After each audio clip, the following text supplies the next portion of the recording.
Welcome to your channel change inside. Bimbisara रेक वंश से थे, जिनके पुत्र का नाम अजातशत्रु और पत्नी का नाम विदेही था। विदेही और बिंबिसार दोनों ही भगवान बुद्ध की शिक्षाओं में विश्वास रखते थे। ये बात तब की है जब रानी विदेही गर्भवती थी।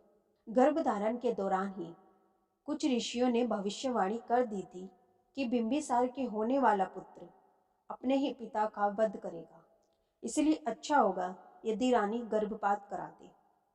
लेकिन राजा बिंबिसार और रानी विदेही ने यह बात नहीं मानी। गर्भावस्था के दौरान ही रानी विदेही की तीव्र इच्छा हुई कि वह बिंबिसार का खून पिए।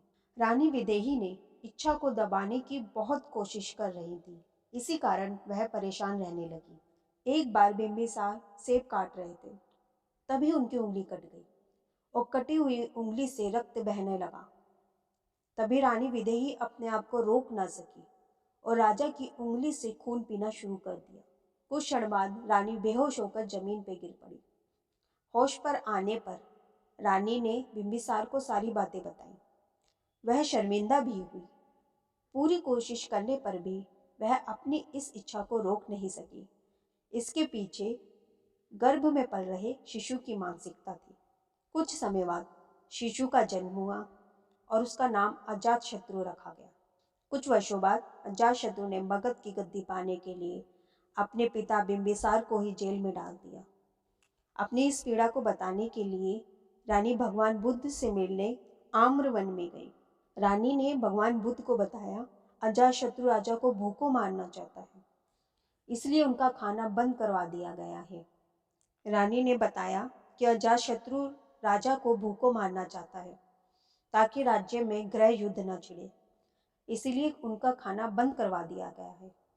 राजा के प्राण खतरे में हैं। रानी ने बताया जब वह कारावास में बिंबिसार से मिलने जाया करती थी तो पके हुए चावलों का एक गुच्छा केशों में छिपा कर ले जाती थी। लेकिन जैसे ही अजातशत्रु ने देखा राजा के स्वास्थ्य पे कोई फर्क नहीं पड़ रहा है, तो उसने रानी की तलाशी करवाई और वह पकड़ी गई। उस दिन के बाद तलाशी और भी सावधानी से ली जाने लगी। इसके बाद रानी ने एक और उपाय निकाला। उन्होंने शहद, दूध और आटे को मिलाकर लेप बनाया। उस लेप को वह अपने शरीर पर लगा लेती थी और बिंबिसार को लेप खुरच कर खिला देती थी। इतना होने पर भी राजा बिंबिसार को अपने पुत्र अजातशत्रु के प्रति बिल्कुल भी घृणा या हिंसा का भाव मात्र भी नहीं था।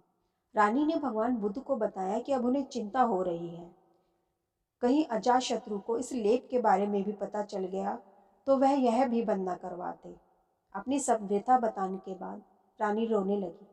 भगवान बुद्ध ने रानी को सुझाव दिया कि आप लगातार राजा से मिलने ना जाएं, इससे अजातशत्रु को शक नहीं होगा, तथा लेप को और पौष्टिक बनाएं। रानी ने बुद्ध को प्रणाम किया और वहां से चली गई। कुछ दिनों के पश्चात अजातशत्रु को यह भी पता चल गया। अब उसने रानी का मिलना बिल्कुल बंद करवा दिया। बिंबिसार ने भगवान बुद्ध से चलित ध्यान सीखा था। चलित ध्यान में चलते हुए साधना की जाती है। चलित ध्यान मानव चलते हुए करता है। इस साधना के प्रभाव से बिंबिसार को भूख नहीं लगा करती थी। वह चलित साधना करते हुए शांत रहते थे। जब अजातशत्रु को पता चला तो उसने बिंबिसार के पैर कटवा दिए। इसके कुछ समय बाद अजातशत्रु की भेंट भगवान बुद्ध से हुई, जिससे अजातशत्रु को ज्ञान की प्राप्ति हुई। ज्ञान की प्राप्ति के साथ जब अजातशत्रु को पछतावा हुआ तो वह अपने पिता से मिलने के लिए भागा। यहाँ पे यह जान लेना जरूरी है कि ये घटना हजारों सालों पुरानी है, इसलिए उस समय के कारावासों में बड़े छोटे सभी प्रकार के पत्थर होते थे। बिंबिसार ने अजातशत्रु को दूर से दौड़ता हुआ आते देखा। अजातशत्रु एक हाथ में तलवार पकड़े भागे आ रहा था। कारावास के अंदर बिंबिसार बैठे हुए थे।